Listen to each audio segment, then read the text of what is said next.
Republicans in office tend to be some low-down, dirty bastards. And they like to do things under cover of darkness.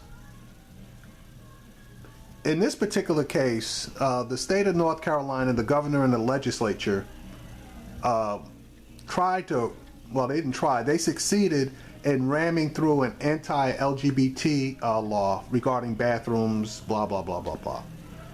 Okay. To their dismay, a very large backlash is occurring. Georgia, fortunately, took their time in trying to craft and run through their own law. Now, Georgia has a Republican governor and legislature, but they didn't proceed as fast as North Carolina, so that when the backlash occurred, the governor was able to shortstop it in order for Georgia not to suffer the backlash both by business and politicians and the people, basically, that North Carolina is suffering. Now, Governor McCrory of North Carolina is going to come on the show and try to defend his position, and it just doesn't fly. And I got to give it to Chris. I do like Chris Wallace because he does ask some really biting questions, and the answers that he gets from McCrory are basically gibberish. The state of North Carolina faces a deadline tomorrow to stop enforcement of its new law that people must use bathrooms of the gender on their birth certificates.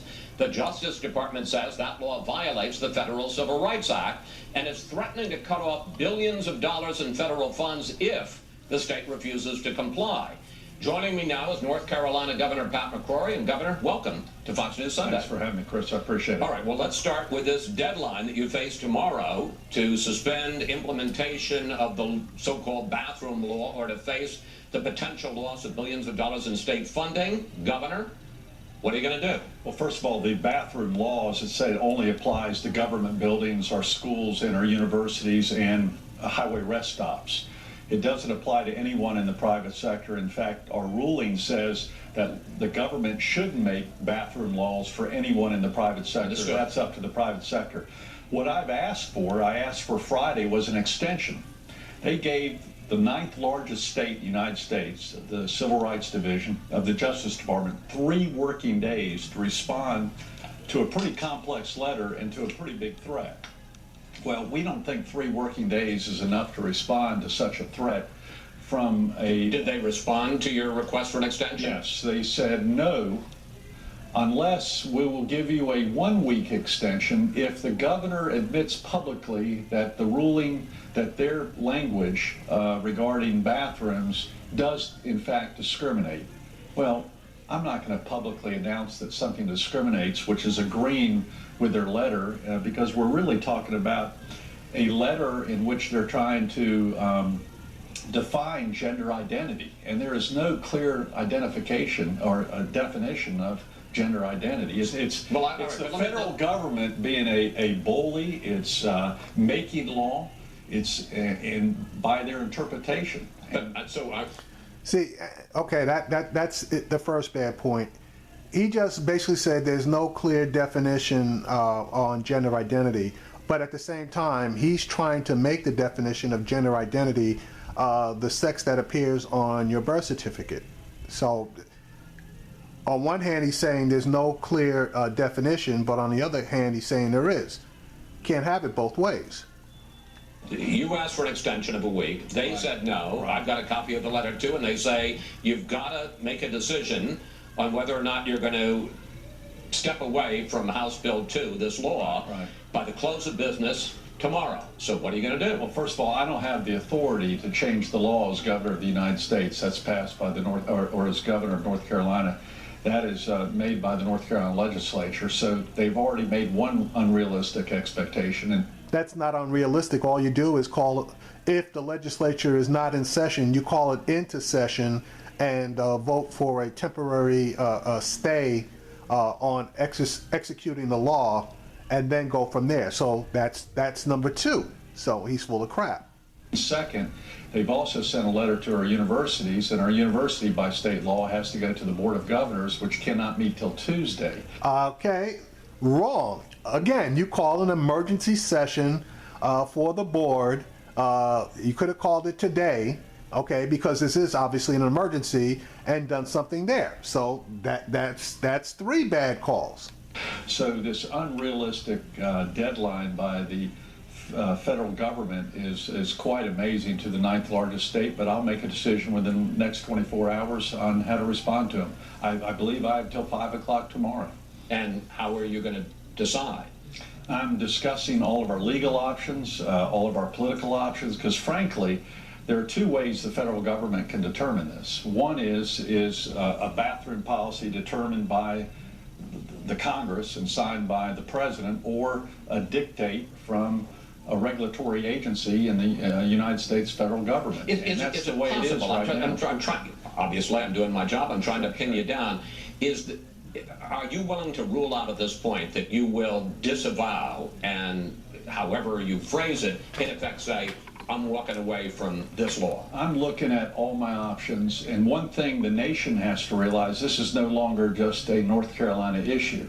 This order, this letter by the Justice Department is saying that every company in the United States of America that has over 15 employees are going to have to abide by the federal government's regulation on bathrooms. So now the federal government is going to tell almost every private sector company in the United States who can and who cannot come into their bathrooms, their restrooms, their shower facilities for their employees. And they're also telling every university in the United States of America. This is not just North Carolina. They are now telling every university that accepts federal funding that boys who may think they're a girl can go into a girl's locker room or restroom or shower facility. And that begins, I assume, tomorrow.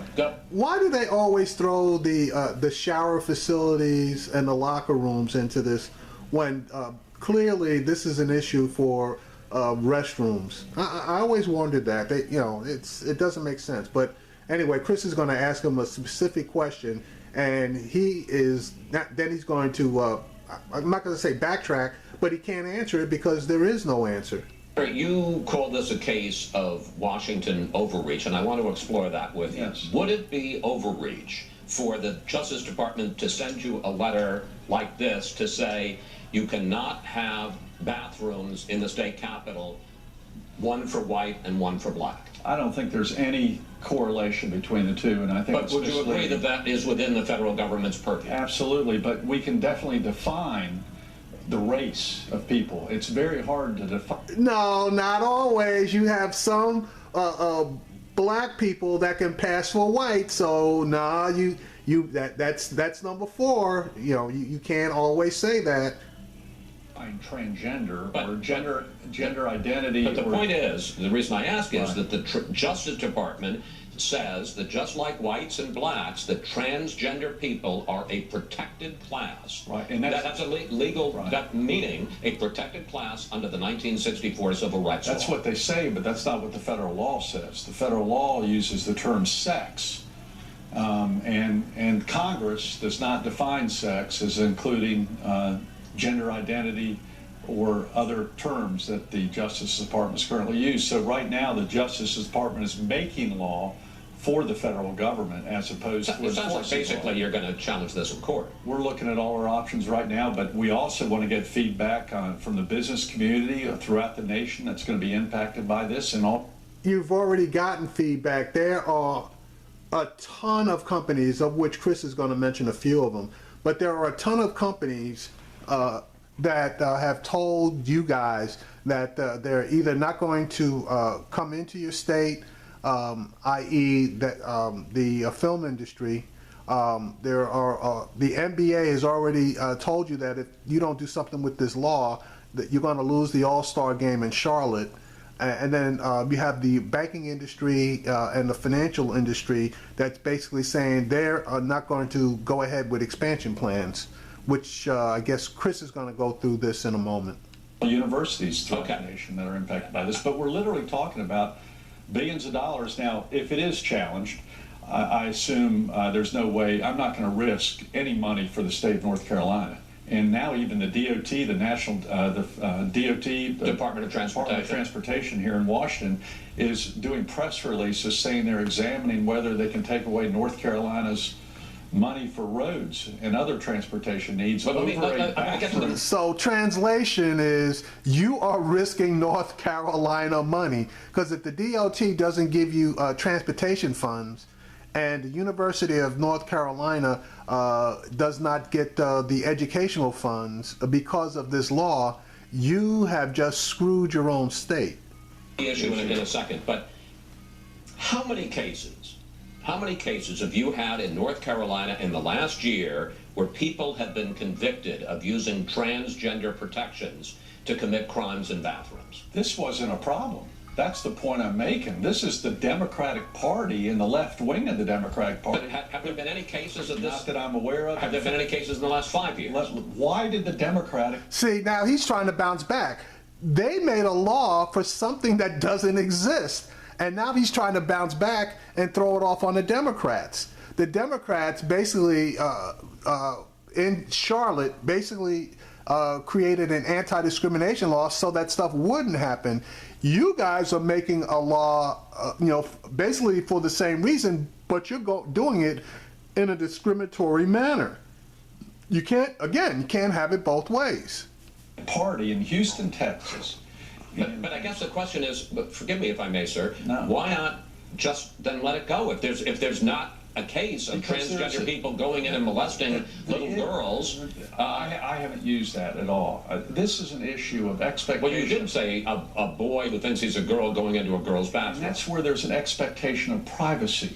When you go into a restroom or your wife goes into a restroom, you assume the only other people going to that restroom or shower facility is going to be a person of the same gender. Why do they keep throwing in the shower facility?